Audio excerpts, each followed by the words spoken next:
आवाज मानदेशाचा। मान तालुक्यातील दहिवडी परिसरात काल 2 वेगवेगळ्या घटनांमुळे खळबळ उडाली आहे। एका प्रकरणात अल्पवयीन मुलीची छेड काढणाऱ्या आरोपीस न्यायालयाने शिक्षा सुनावली, तर दुसऱ्या घटनेत दुर्दैवी अपघातात एका व्यक्तीचा मृत्यू झाला।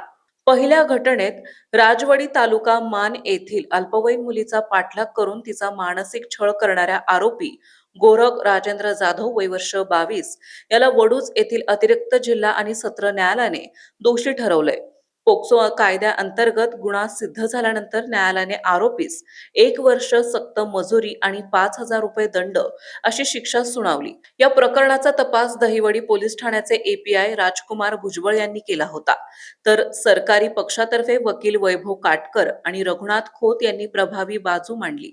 दरम्यान दुसऱ्या घटनेत शेवरी तालुका मान येथील संपत ज्योतिबा गलंडे वय वर्ष अंदाजे 55 यांचा दुर्दैवी मृत्यू झालाय। ते टीव्हीएस विक्टर मोटारसायकलवरून जात असताना शेवरी दहिवडी रोडवर शिंगाडे वीट भट्टी जवळ अचानक तोल जाऊन पडल्याने त्यांचा जागीच मृत्यू झाला। ही घटना सायंकाळी सुमारे 5:30 वाजण्याच्या सुमारास घडली। या अपघाताची नोंद दहिवडी पोलीस ठाण्यात आकस्मिक मृत्यू म्हणून करण्यात आली असून पुढील तपास पोलीस हवालदार खांडेकर करीत आहेत। घटनेनंतर परिसरात हळहळ व्यक्त होत आहे। एकीकडे न्यायालयीन कारवाईतून आरोपीस शिक्षा मिळाल्याने न्याय प्रक्रियेवर विश्वास दृढ झाला असताना दुसरीकडे अपघातातील मृत्यूमुळे परिसरात शोककळा पसरली आहे। मानसोफिया न्यूज साठी संपादक बापूसाहेब मिसाळ, वरकुटे, मलवडी।